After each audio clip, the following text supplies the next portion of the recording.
দলীয় ১৩ ওভারে রান ১৪৯, সেটাও আবার বাংলাদেশের মাঠে। প্রতিপক্ষ দলে হাসান, আলিস, খালেদ, তানভীর, সাইফুদ্দিনের মতো বোলার, যারা দাপিয়ে এসেছেন বিপিএল। আন্তর্জাতিক প্রেক্ষাপটেও তারা বেশ ভালো মানের বোলার। তবে এই বোলারদের বিপক্ষেও চড়াও সাইফ তামিমের ব্যাট, কেননা ভালো উইকেটে খেলতে জানেন তারা। ফাইনালে লক্ষ্য ২০৯ রান, প্রতিপক্ষ জাতীয় দল, সেখানেও ঘাবড়ে যাননি হাবিবুর রহমান সোহান। শুরুর ওভারে উইকেট হারালেও সোহান খেলেছেন তার স্বভাব সুলভ খেলা। ২৭ বলে করেছেন ৬৭ রান। কোনো ফ্লুক শটে নয়, সোহান বাউন্ডারি ছাড়া করেছেন দেখে শুনে। মাঠের সব দিকেই শট করেছেন, একের পর এক দৃষ্টিনন্দন শট। ৪ ও ছক্কা দুটি হাঁকিয়েছেন সমান তালে। সাইফ হাসান বিপিএল এর রান পাননি, তবে অদম্য সফরে হয়েছেন সেরা খেলোয়াড়।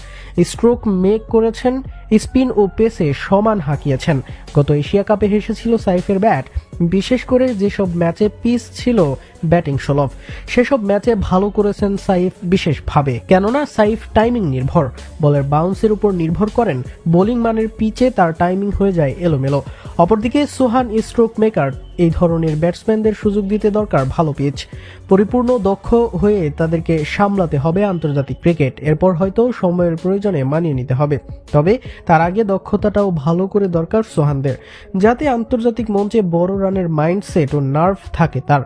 গত বিপিএল শুরুর দিকে ভালো করেননি তামিম, তবে ফাইনালে বড় রান করে তামিম ফিরেন ফর্মে। এবার অদম্য কাপের ফাইনালে রান করেন তামিম। গুরুত্বপূর্ণ ম্যাচে হাসে তার ব্যাট, সেখানে বড় কারণ থাকে পিচের ব্যবহার। ভালো পিচ হলে আন্তর্জাতিকেও ভালো করেন তিনি। ভালো পিচের সাথে বিসিবিরও তাদের ভালো করে পরিচর্যার দরকার হবে, কেননা এদেশে স্ট্রোক মেকার ও টি-20 এর দক্ষ ব্যাটসম্যান বলে কয়ে আসে না। যারা আসে তারাও নানা সুযোগ সুবিধার অভাবে খেই হারান।